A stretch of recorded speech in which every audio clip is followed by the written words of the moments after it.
quando nós entramos na presença de Deus com a nossa adoração, Deus, Ele move o céu. É o que nós estamos fazendo aqui hoje, nesta campanha, nesta corrente, entrando na presença de Deus em adoração.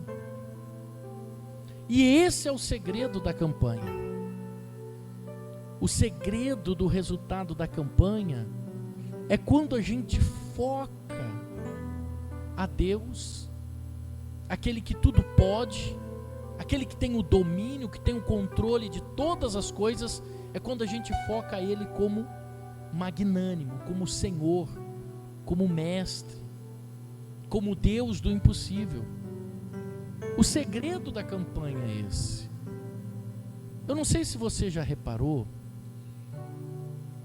que sempre quando a gente começa uma campanha de oração, como é o primeiro dia da campanha de oração?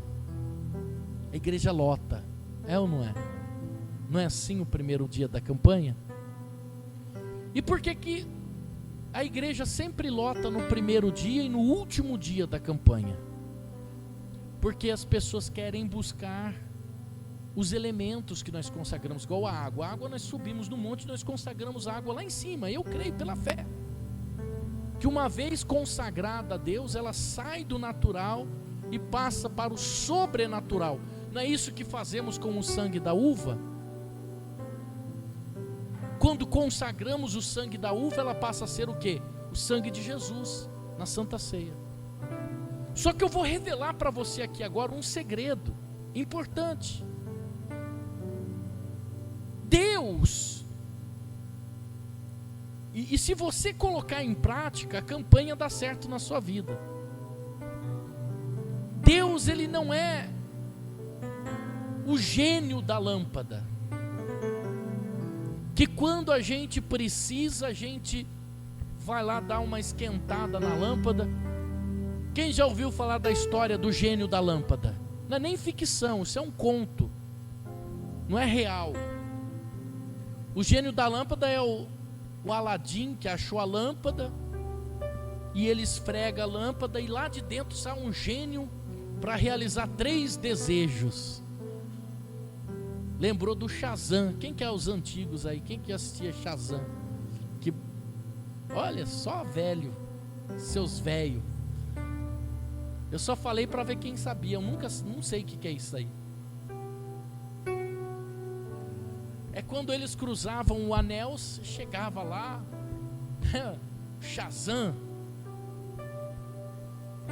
Então, por que que a vida de muitas pessoas não mudam na campanha? E por que que tem gente que tem testemunho extraordinário na campanha? Porque a pessoa vem na campanha corrente de oração, ela vem na fé, ela vem para agradecer a Deus, para colocar na mão de Deus, ela adora a Deus, ela exalta a Deus, ela oferece uma oferta a Deus, ela se entrega a Deus, se derrama a Deus. Então a vida dessa pessoa muda, porque ela vem com fé. E aquela pessoa que só vem só para pegar a água que foi consagrada no monte, é como se ela estivesse esfregando a lâmpada do Aladim, falando assim para o gênio: sai daí que eu estou precisando de realizar 3 desejos. Com Deus não é assim que funciona. A Bíblia diz que Deus responde àquele que obedece a sua palavra. Então o segredo da resposta de Deus é a gente firmar um propósito com Ele. Campanha é um propósito. Então, se campanha é um propósito, eu comecei o primeiro dia, eu preciso ir firme até o 3º, até o 7º dia. Muita gente cansa de orar. Então, quando nós passamos a ser amigo de Deus, porque Deus não é aquele gênio da lâmpada, Ele é o Senhor, Ele é o soberano. Então, quando a gente entende isso, a gente entra aqui com temor a Ele, e Ele também passa a ser o nosso amigo. Quando a gente conversa com alguém que não é nosso amigo, você está lá na fila do açougue, alguém puxa o assunto com você, você conversa com aquela pessoa 5 minutos, daqui a pouco a pessoa vai embora. Mas e quando você encontra um amigo? Você passa o dia falando com ele. E você não cansa, você fica feliz. Encontrei um amigo meu e conversamos. E nós trocamos ideias. Nós lembramos do tempo de criança.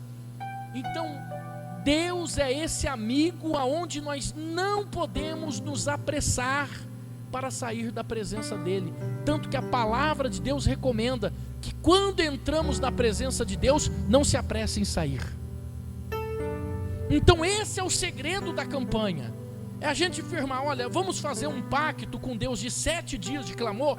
Então vamos 7 dias de clamor. Por isso que tem pessoas com testemunhos extraordinários. Porque essas pessoas usam a fé e não um meio rápido e prático para que os seus problemas sejam resolvidos.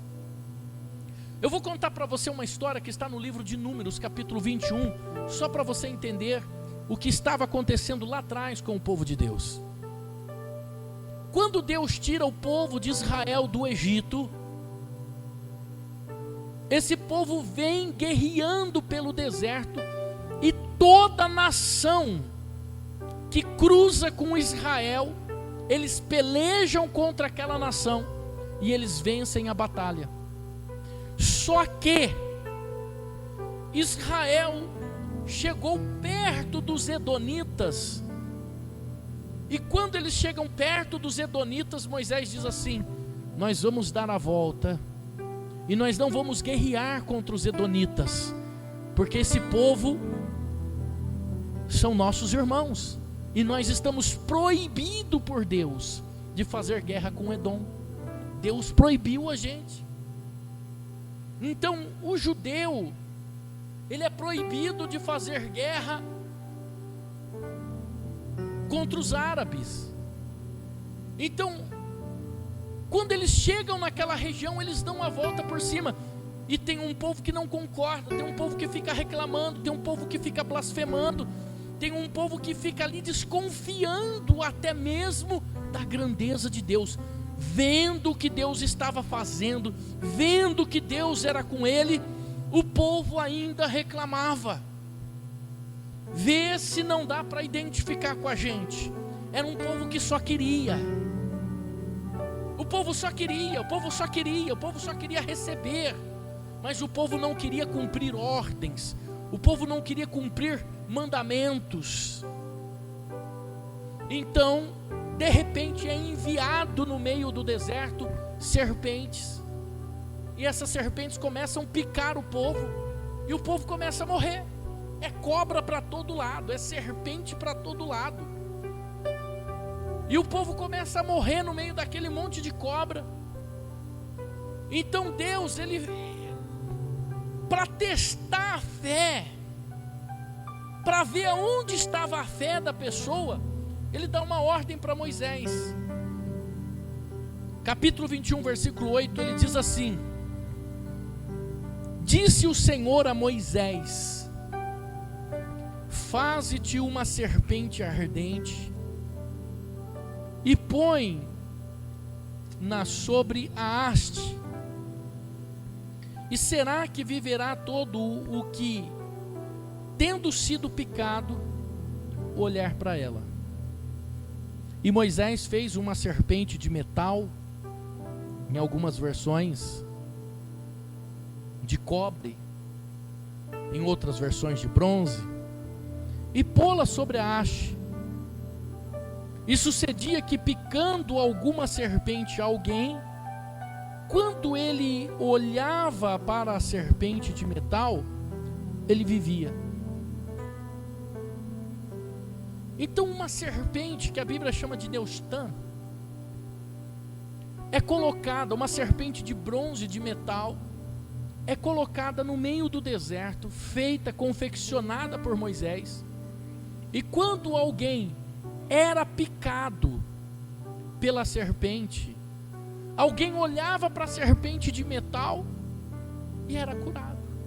Imagina, era só olhar, a pessoa está andando no deserto, de repente a serpente sai do meio da areia, pica. Vem cá, presbítero, faz de conta que o presbítero é a serpente. Essa é a serpente da cura. Pô, serpente da cura até eu quero ser, não é? Essa aqui não mata não, essa daqui cura. A pessoa está lá morrendo. A serpente, ela não tem veneno, né? É peçonha. A peçonha que vai paralisando os órgãos, o coração. E aí a pessoa olhava, a pessoa vivia. Pode ir lá, serpente. Agora você imagina quem não tinha fé para olhar para a serpente. Tá louco, eu vou olhar para uma serpente de cobra, o que vai acontecer? Não vai acontecer nada. Quem não tinha fé de olhar para a serpente não era curado. É interessante que a serpente, Deus tinha proibido o povo de fazer qualquer tipo de imagem, mas Deus tinha dado a ordem para que ele fizesse aquela serpente. E por que serpente no hebraico é Nehash? E engraçado que o metal ou o bronze, ele só muda uma palavra. A mesma raiz da serpente é a mesma raiz da palavra metal, da palavra bronze ou cobre. A única palavra que muda é um het em hebraico no meio, que muda, ou melhor, no final, que muda o significado. Então, serpente na Bíblia significa maldição. Todas as vezes que você pegar algo simbolizando serpente, significa maldição. E bronze na Bíblia significa justiça. Olha que coisa interessante.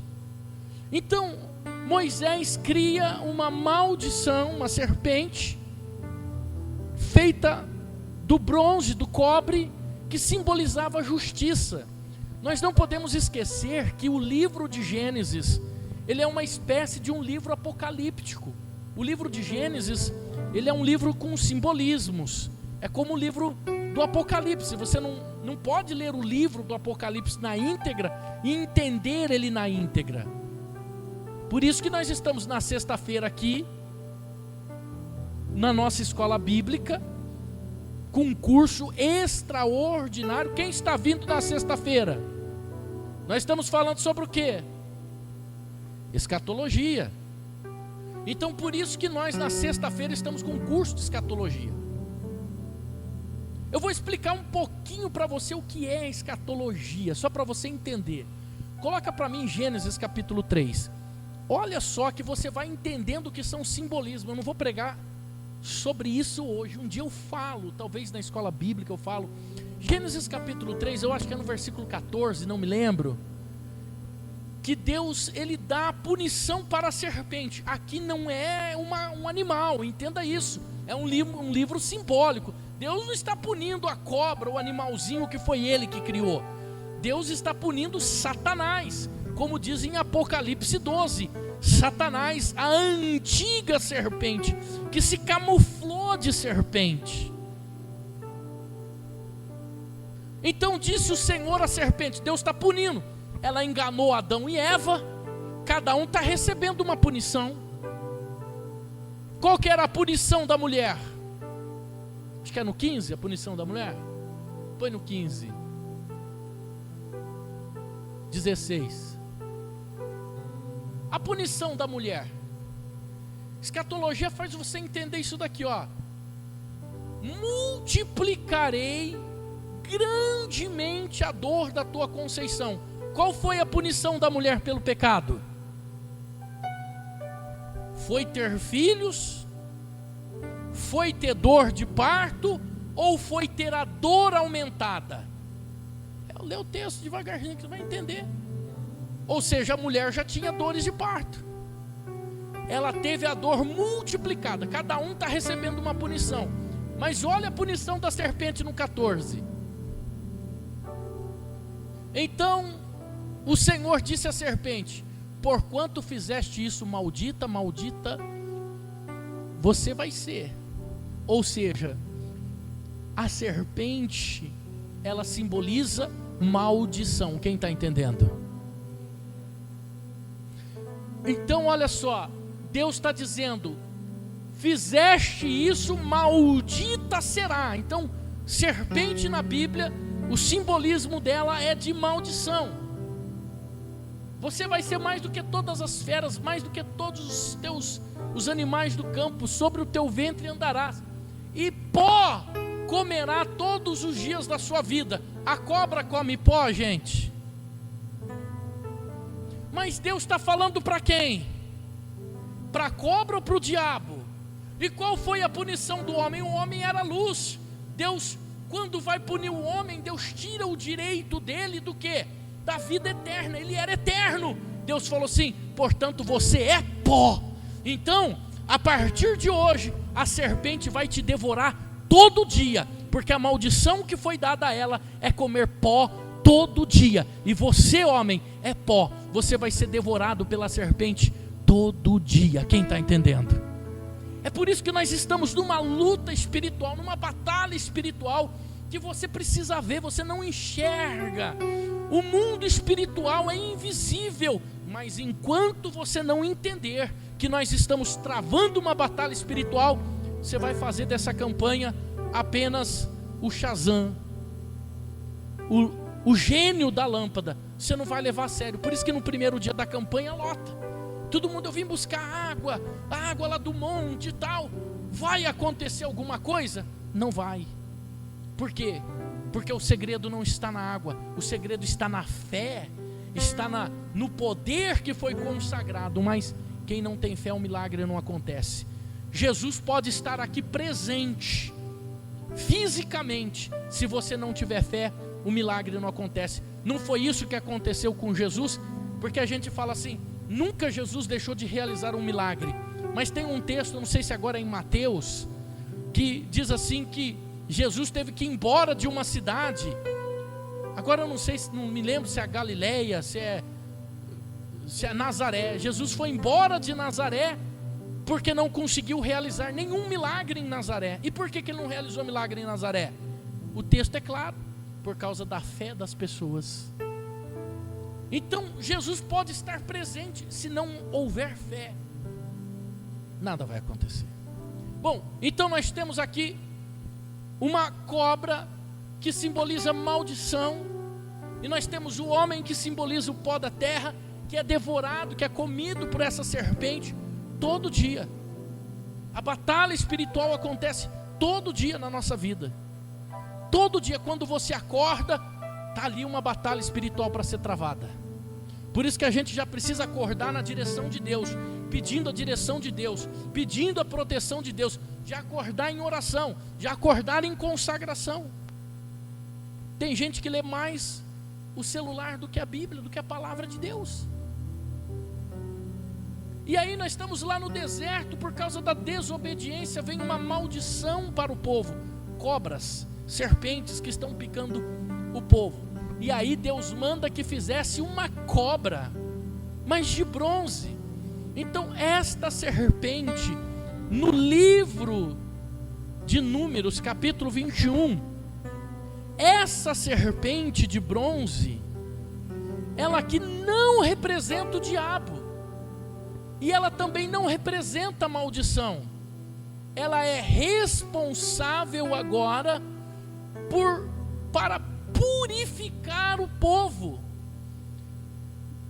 Tudo porque Deus estava mandando uma mensagem, transmitindo uma mensagem para os povos que viriam.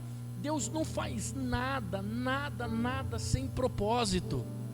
Por isso que nós não podemos entrar numa campanha sem propósito. Quem entra numa campanha sem propósito para no meio do caminho. Quem entra numa campanha sem propósito quebra quando chega um parente em casa. E campanha é assim, irmão. Campanha chove, cai canivete aberto, chega parente em casa, o pneu do carro fura, o Uber erra o caminho. Campanha acontece um monte de coisa para a gente quebrar. Só que Deus não faz nada sem propósito. Deus tem um propósito: de mostrar que aquela serpente que ele estava levantando ia simbolizar alguém que ele levantaria para salvar a humanidade, para pegar o pecado de toda a humanidade, que era Jesus Cristo.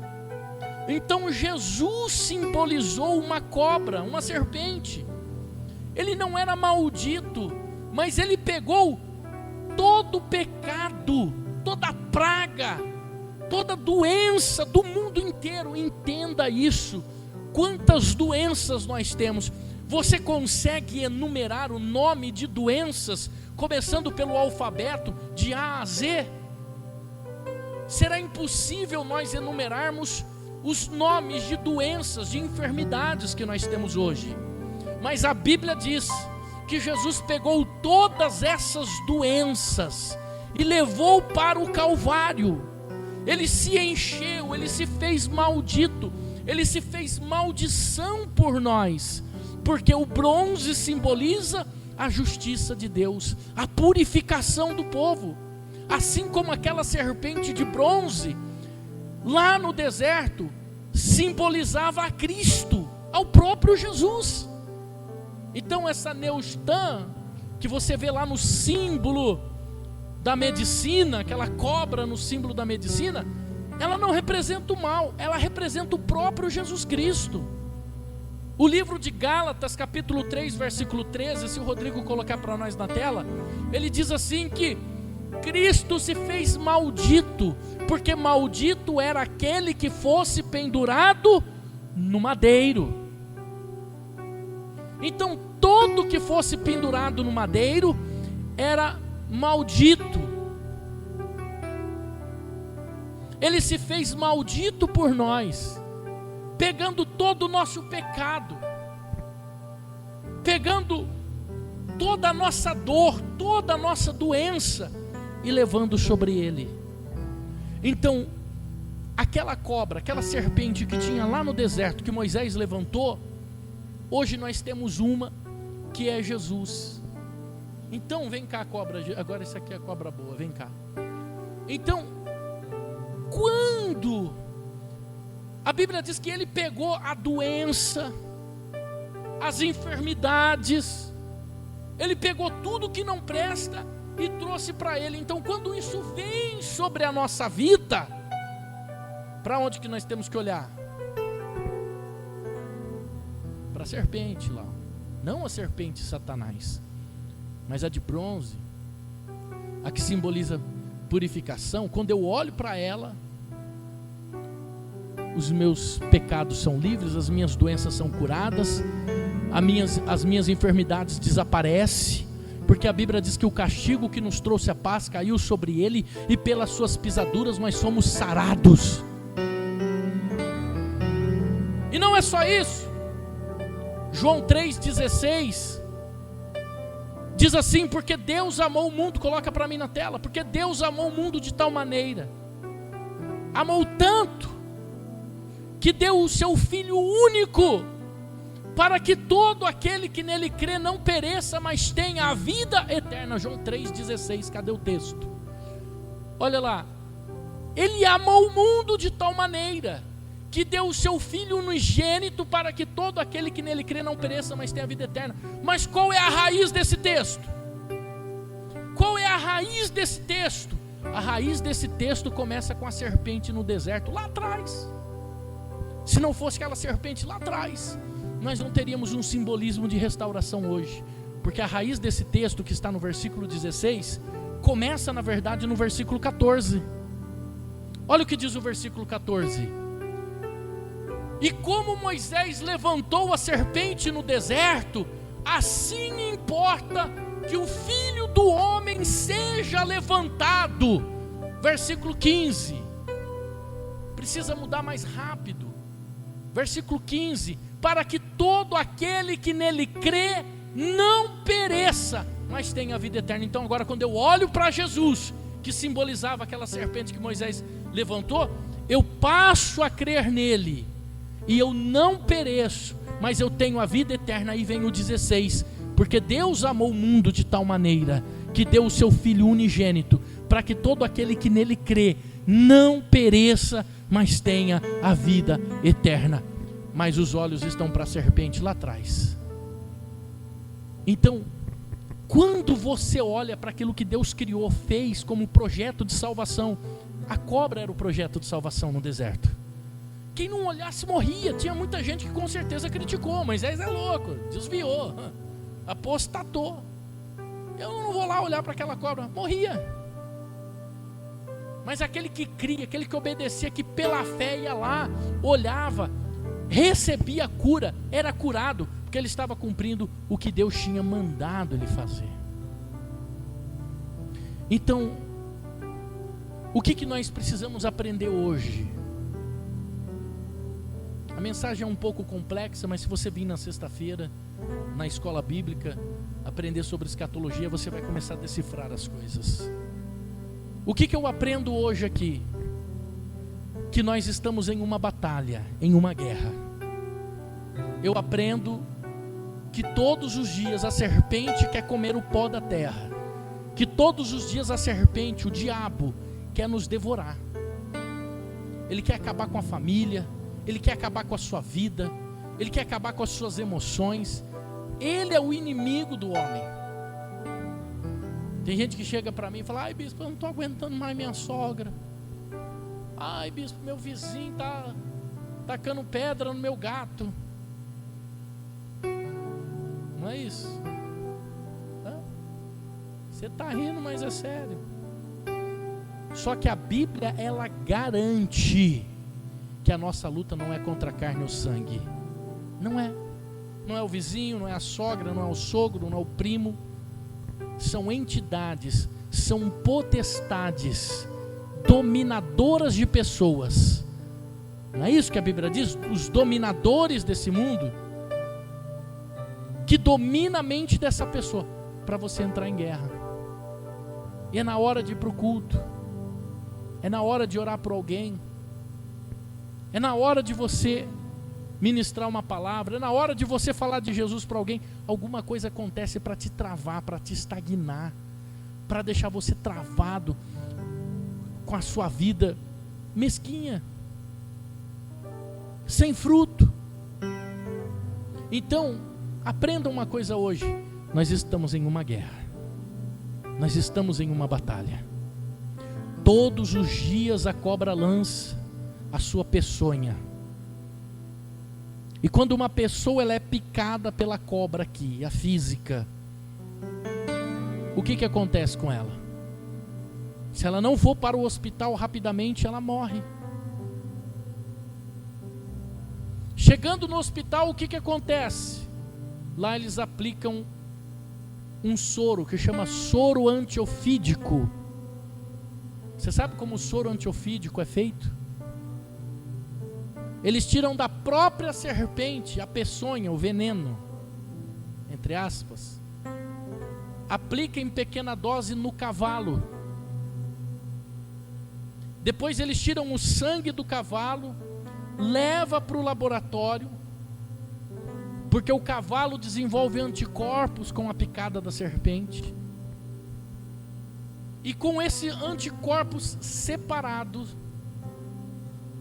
eles criam um soro antiofídico, ou seja, um antídoto contra a picada da serpente.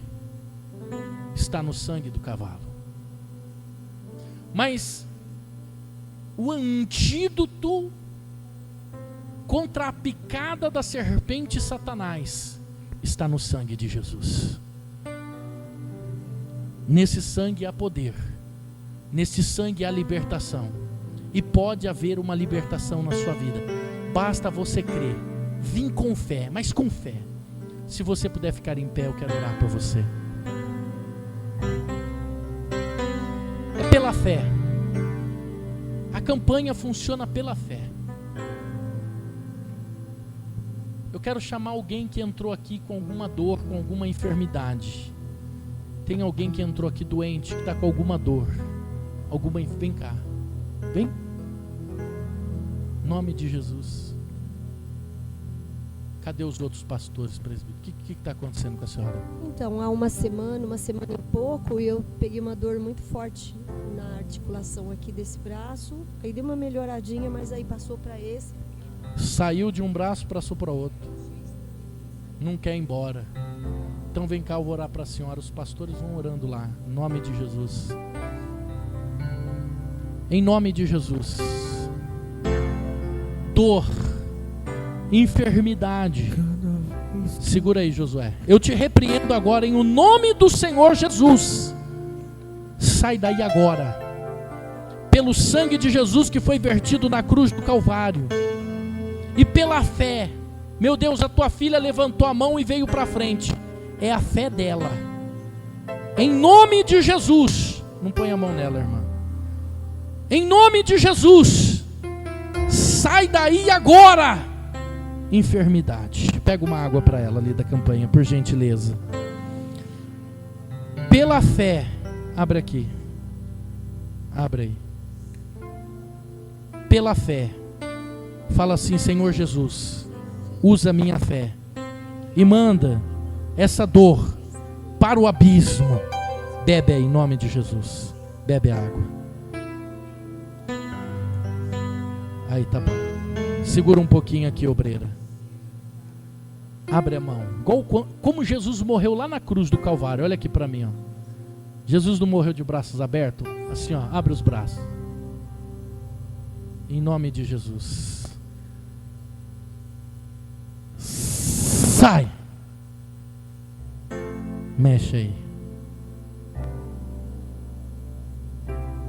Cadê a dor? Cadê? Foi embora, bispo.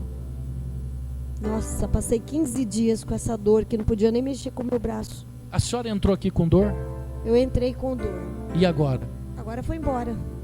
Jesus te curou. Deixa eu falar uma frase que Jesus falou. A tua fé te salvou. Deus abençoe. O que está acontecendo? É a dor na perna, pastor. Dá água para ela lá. Em nome de Jesus. Sai daí, dor na perna. Eu te repreendo. Sai daí, vai pro abismo. Em nome de Jesus. Pega a água ali para mim. Em nome de Jesus. Faz um buraquinho aí, irmã, na água aqui, ó. Toma aí um pouco da água. Em nome de Jesus. Sobe aqui em cima agora. Vem cá. Isso, dá uma volta aqui. Cadê a dor? Tô sentindo mais não. Cadê? Tô sentindo mais não. Amém? Deus abençoe, pastor, presbítero. Vai lá em nome de Jesus. Bota a mão aí. Aquilo que parecia impossível. Aquilo que parecia. Vem buscar água da campanha aqui, você que está na campanha. Vem buscar água. Vem cá mais obreiro aqui para entregar água. Ser minha morte, mas Jesus mudou minha sorte. Sou milagre e estou aqui. Aquilo que parecia, profetiza aí. Assim que você pegar água, pode ir para o seu lugar. Parecia impossível. Aquilo que parecia não ter saída. Aquilo que parecia ser minha morte, mas Jesus mudou minha sorte. Sou milagre e estou aqui.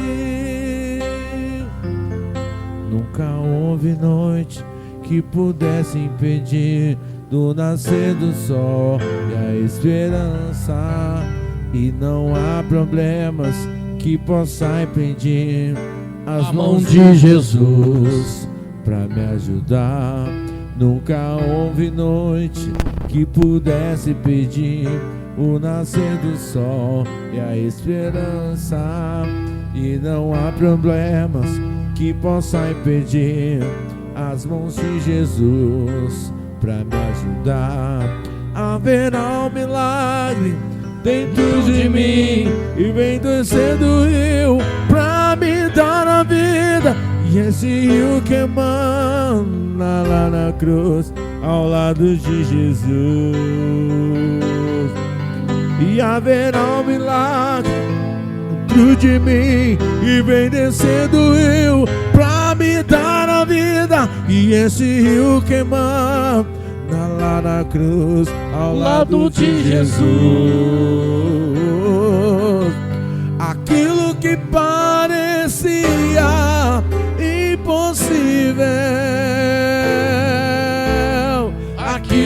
que parecia não ter saída, aquilo que parecia ser minha morte, mas Jesus mudou minha sorte. Sou um milagre, estou aqui. Amém, igreja? Pela fé, olha só Hebreus 11. Sem fé você não vai conseguir mover o coração de Deus. A palavra fé em hebraico é emuná.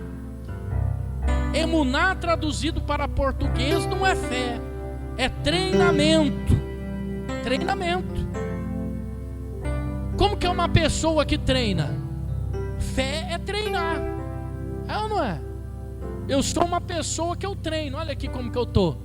Vem cá, Ricardo. O Ricardo é uma pessoa que não treina. Vem cá. Aí. Não treina, fica gordo. Aí. Esse é o Ricardo. Você não treina, dá nisso, ó. Sem fé, com fé. É assim. Fé significa treinamento. Você treina todo dia? Eu não treino,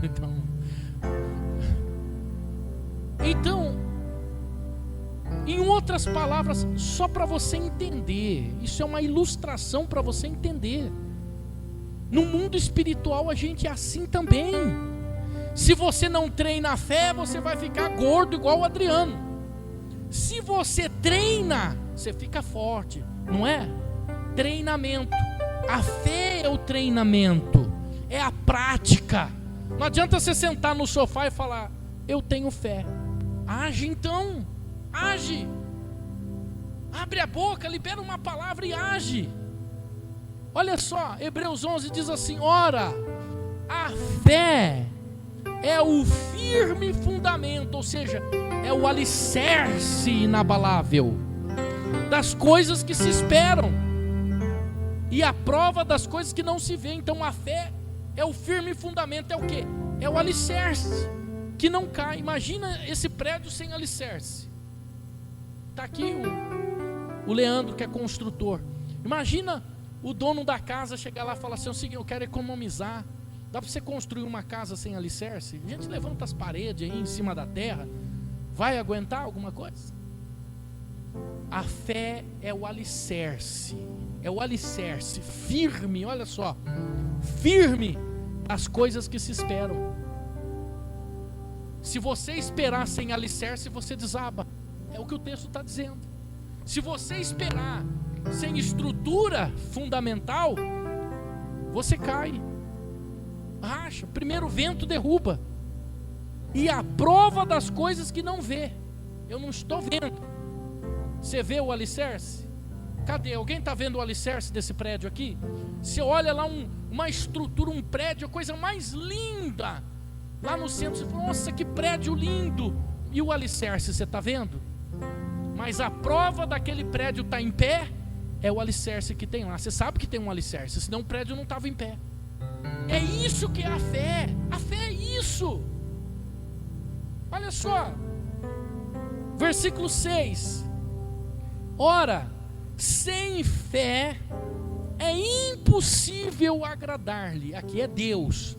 Porque é necessário que aquele que se aproxima de Deus creia que Ele existe e que é galardoador dos que o buscam. Então, sem fé você não agrada a Deus.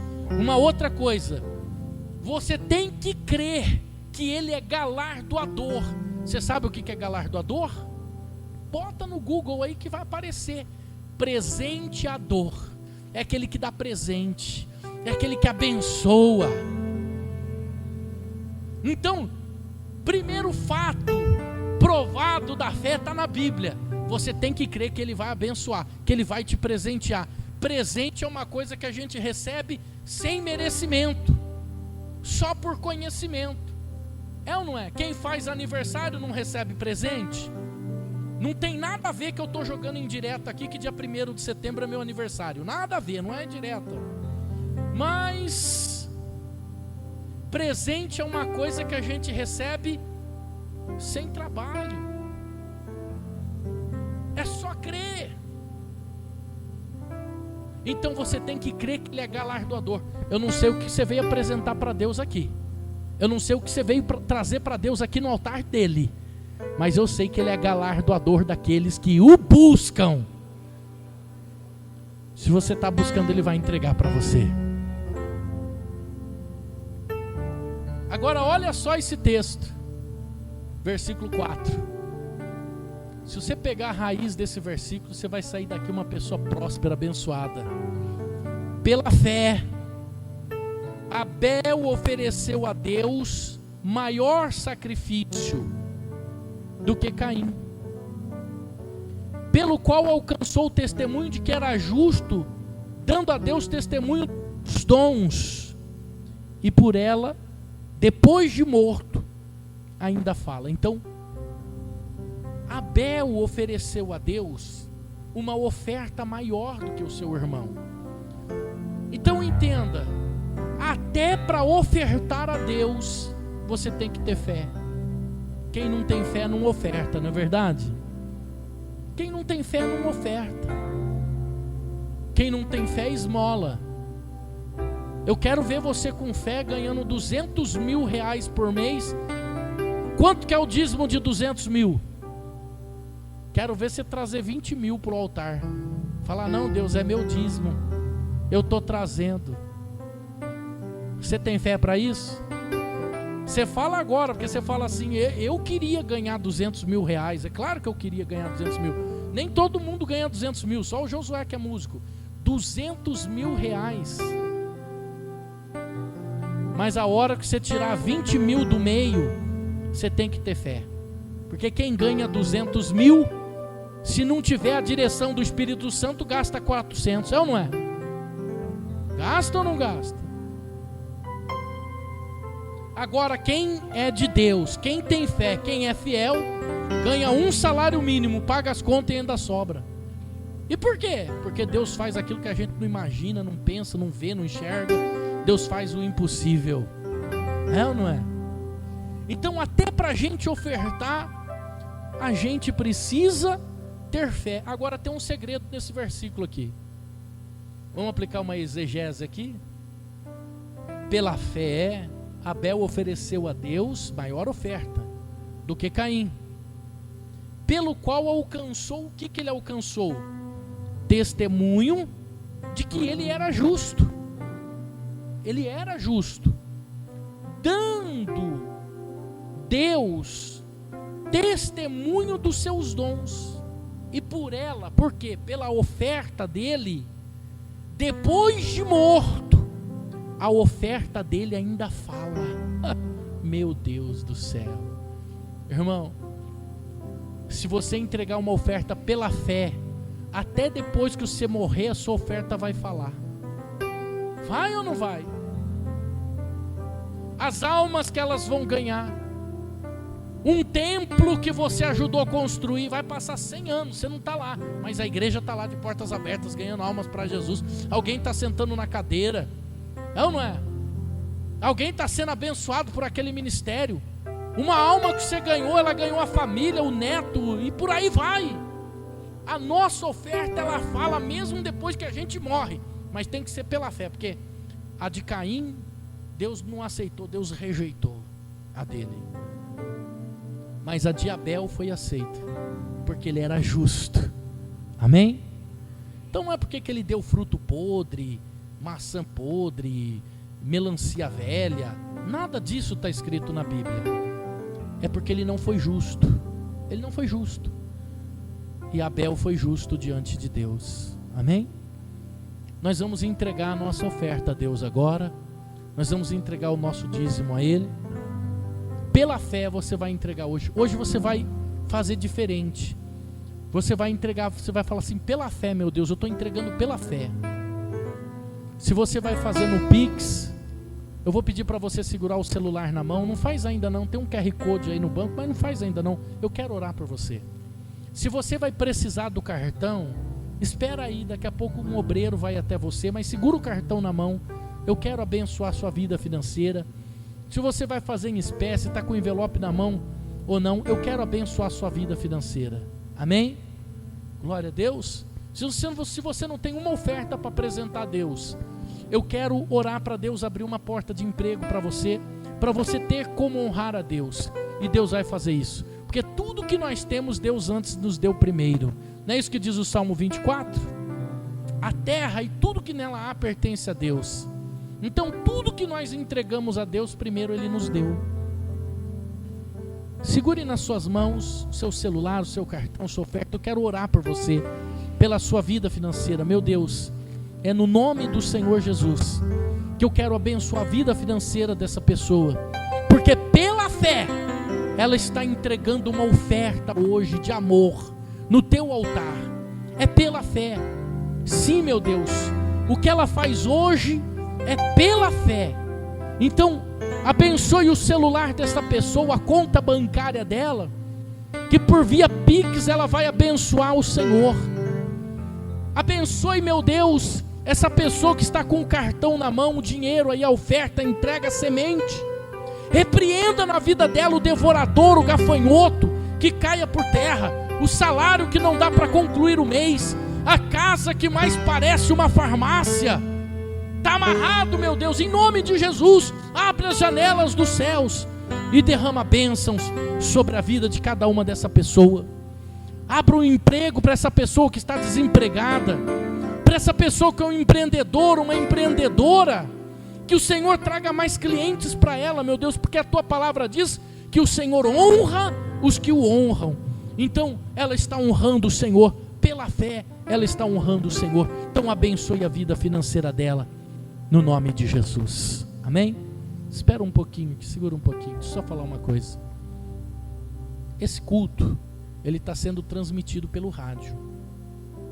Nós recebemos aqui constantemente cartas lá do presídio, pessoas que estão lá no presídio ouvindo esse culto pela emissora do rádio. O Marcos, que está lá na P1, ele fala assim: bispo, na hora do culto a gente se reúne aqui na cela, e o culto, nós estamos em comunhão aí na igreja através do culto. A gente ouve a palavra, a gente canta, a gente louva. Olha só, através do rádio. A gente entra lá onde ninguém consegue entrar para fazer um culto. Tem que ter um cadastro para entrar lá, não é qualquer igreja que pode. Mas o nosso culto entra lá. E pessoas estão sendo alcançadas lá. Então, eu faço um apelo para essa pessoa que está nos ouvindo pelo rádio, que nos ajude também, que faça a sua oferta. Porque você também está participando do culto em casa, e a sua oferta vai manter a gente com os programas do rádio, porque o rádio tem um custo, tem que pagar o horário no rádio. A emissora não é nossa, a gente paga aluguel. Então, se você está em casa e puder, faça aí. Eu ia falar fazer pelo QR Code, mas no rádio ainda não dá para fazer pelo QR Code, né? Só pela TV, pela internet. Pela chave celular. Chave celular 19 99163 9943. É essa mesmo que está aqui na tela. 99163 9943. Faça a sua contribuição e você mantém o programa funcionando no rádio aí. Amém? É isso mesmo. Olha lá. 99163 9943. Deus te abençoe em nome de Jesus. Vamos adorar a Deus com a nossa oferta, com a nossa semente. Cada vez que a minha fé é provada, tu me das a chance de crescer um pouco mais. As montanhas e vales, desertos e mares que atravessam me levam pra perto de ti. Minhas provações não são, aleluia, e não vão me impedir de caminhar. Se diante de mim não se abrir o mar, Deus vai me fazer andar por sobre. Erga sua voz e louve, rompendo em fé. Minha vida se revestirá no seu poder, rompendo em fé. Com ousadia vou mover no sobrenatural. Vou lutar e vencer, vou plantar e colher. A cada dia vou viver, rompendo em fé. Amém, amém.